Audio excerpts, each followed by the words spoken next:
Hello and welcome back to another Dare to Game video. Today we're playing Kingdom Come Deliverance, and I've recently made a location guide for all of the treasure maps in the game. Well, almost all of them. I didn't do the ancient treasure maps, which I will do now. So if you have the required DLC for this, which I don't even remember what it's called, it might have just been the deluxe edition or whatever. I have it, so every single time I start a new playthrough, I always start out with all of the ancient treasure maps in my chest, and I also start out with the Warhorse Gambeson, which is a unique piece of clothing that I quite like. It's a nice gambeson with some padding at the big joint stress points where they must tie to your, I believe, armor. I believe that's why they would have these in real life, is because part of your armor would be tied to these parts. And the Warhorse logo. So a cool looking gambeson with decent enough stats.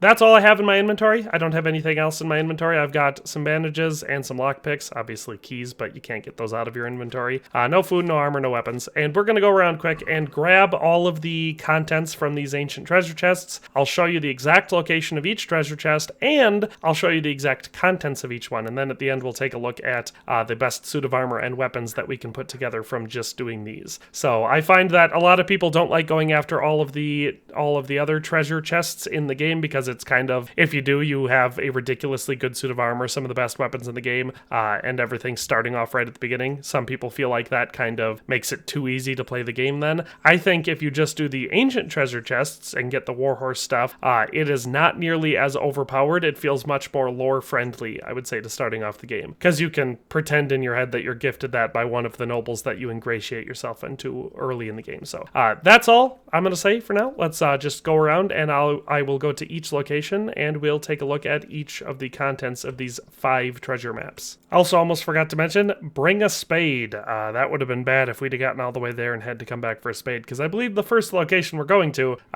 is one that we'll have to dig up. So don't forget to also bring a spade. All right, and so I've arrived at my first location. This is the treasure chest 1 for ancient treasure chest 1. Wow, I don't know why it took me so long to say that. So if you go to Neuhof and start from there, we're heading just kind of straight down this path up into the woods. You can kind of mark your location. You see this little fenced off area here. It's kind of straight from there. There will be this darker line of trees that kind of leads straight to it. So if you go on the map and you just pop your marker right at the end of this darker outline on there, it'll kind of bring you right to spot. And once you get there, there will be a grave in the middle of this little clearing with a wheelbarrow next to it. And all you have to do is dig up the grave. Once you've dug up the grave, there will be a sack inside, and we open that sack. Inside, you'll find a decent amount of stuff. The decorated riding boots, German bassinet, 217 groschen, a lucky playing die, recipe for poison, silver ring, the stinger sword, a warhorse, pauldrons, and the warhorse waifenrock. So we're going to go ahead and take all of that. And that is our first treasure chest. Let's move on to the second one. All right, and for our second treasure location, we're going to be looking for a mine shaft. And this one is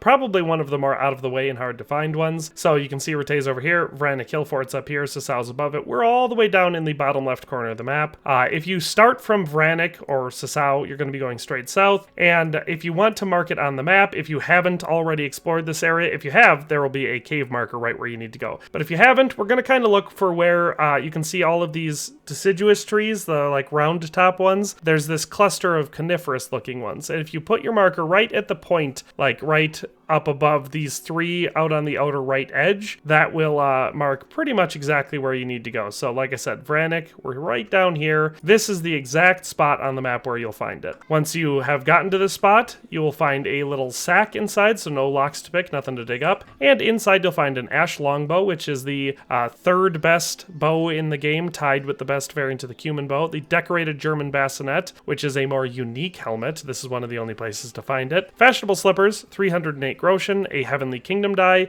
Marathon 4, the Plate Jack died, recipe for Artemisia potion, the Warhorse Gambeson chausses, and the Warhorse gauntlets. So we're going to go ahead and take all of that stuff, and we're going to move on to the next treasure location. All right, and for treasure map or ancient treasure map location 3, where this one's pretty easy to get to. You head up to Ujits up in the upper right-hand corner, and from there we're going to head even further north until you see these 3 stone fences on the map. We're going to want to place our marker right at the end of the middle one there, and you'll find a tree under which you'll find a grave. So this is another one that you're going to need a spade for. You're going to dig up the grave. Inside the grave, you'll find two romantically entwined people, and there will be a basket down at the bottom. That is our treasure location. Inside this, you'll find the Grand Bassinet, 485 groschen, a necklace, the Nobleman's Boots, the Nurembergian cuirass, which is one of the best cuirasses in the game, an odd die, the recipe for Bevogi's Rage Potion, a spiked warhammer, the Warhorse Coif, and the Warhorse Greaves. So we're going to go ahead and take all of that. And that is our third location. We're going to move on to the fourth now. All right, for our fourth ancient treasure location, this one is another one that's pretty easy to get to, either starting from Ledechko or from the Rete Mill. We're going to come into this center little peninsula, and you can just follow the road essentially. So you go up this road, follow it all the way down, and you will come to a spot right here off the woods. There's a row hunting spot and an interesting site marked right where we need to go. This is one of the locations that you will be brought to for the, I believe it's the, I can't remember, whichever variant of the Raiders mission that you get from Captain Bernard in Rete. This is one of the locations you'll be sent to here. So it's right here. You can see we're at the road. There will be this crumbled down ruined building here. That's where we're headed. We're going to go over the stairs and then around a little bit, and we will walk up the ruined wall so we can get inside the building, and you'll see a chest in here, and that's what we're looking for. So it has an easy lock, which we can, Master Thief pick, and we'll open it up. It has fashionable slippers, 200 groschen, a heavy warhammer, the lightweight dark brigandine, recipe for lullaby potion, a silver ring, a warhorse helmet, and the warhorse shoes. So we're going to go ahead and take all of those. Interestingly, something I always found interesting, at least, they have warhorse shoes, and the greaves that you get, the warhorse greaves, have their own. So you can't actually wear every single warhorse item at the same time. But that's our fourth location. Let's move on to our fifth and final ancient treasure map location. And at our final location, we are up past Skalitz. So this is Skalitz. We're going to go up through here, across this little bridge, up into the woods, and we're going to be looking for, if you see this bend in the river, kind of right here in the middle, shoot straight west from there, and you'll find it. It's by a deer hunting spot. You can see where I'm standing here on the map, some little conifer trees, and we're kind of straight up from there. And you'll find this little ruined cabin in a small clearing out here in the woods, and there will be a very hard lock chest. We're going to have to lockpick that, so hopefully you have a lockpicking skill and some lockpicks. It's that simple though. Open it up, and inside you'll find the dark plate armor jacket, a set of decorated riding boots, 291 groschen, a lucky die, recipe for embrocation, the rule of St. Nicholas 3, warhorse brigandine, warhorse hauberk, and a yew longbow. So we will finish up our warhorse armor and grab the best bow in the game. And now let's go take a look at this suit of armor we've gotten for ourselves. Alright, we've done fairly well for ourselves. So we've grabbed the full warhorse suit of armor, which I think you'll agree looks fairly unique and actually has pretty decent stats all the way around. Another advantage of the warhorse armor is that its value is only 1 groschen each, which means it's definitely not worth selling, so it's a good reason to keep it. And it makes it very cheap to get it repaired because the repair costs at shops are based on the value of the armor. So this is a very, very cheap suit of armor to maintain and upkeep on it.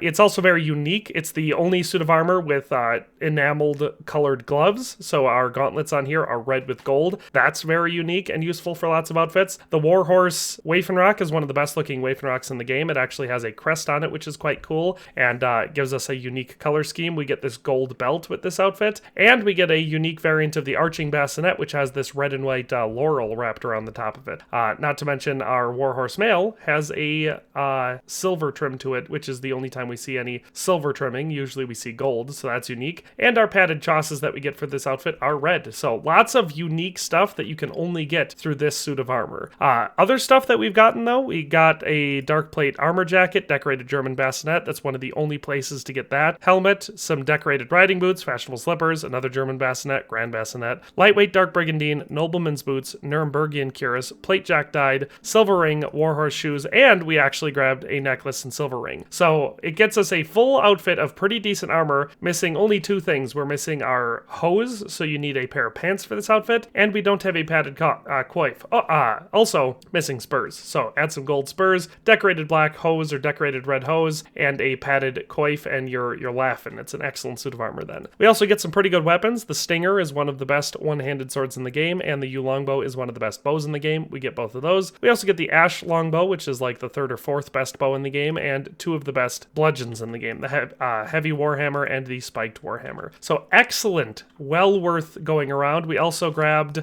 a Heavenly Kingdom die, a lucky playing die, Marathon 4, 1.5k Groshen, an odd die, several different recipes, the Rule of St. Nicholas 3. So, like I said, for 5 quick treasure maps, I should say it is well worth going around and grabbing this stuff because you get a full suit of extremely unique armor that is very cheap to repair and has pretty dang good values to it, and also some really good weapons and unique stuff. So that is all of the ancient treasure maps in Kingdom Come Deliverance. I hope this guide was useful, but that's all for today. We'll see you next time. Thanks for watching another Dare to Game video. If you liked this video, please leave a like and a comment. If you haven't already, be sure to subscribe to the channel. If you like my content and would like to support this channel, consider becoming a member today for as little as $1.99 a month. It makes a huge difference. But in any case, thanks for watching and have a nice day. I'll see you next time.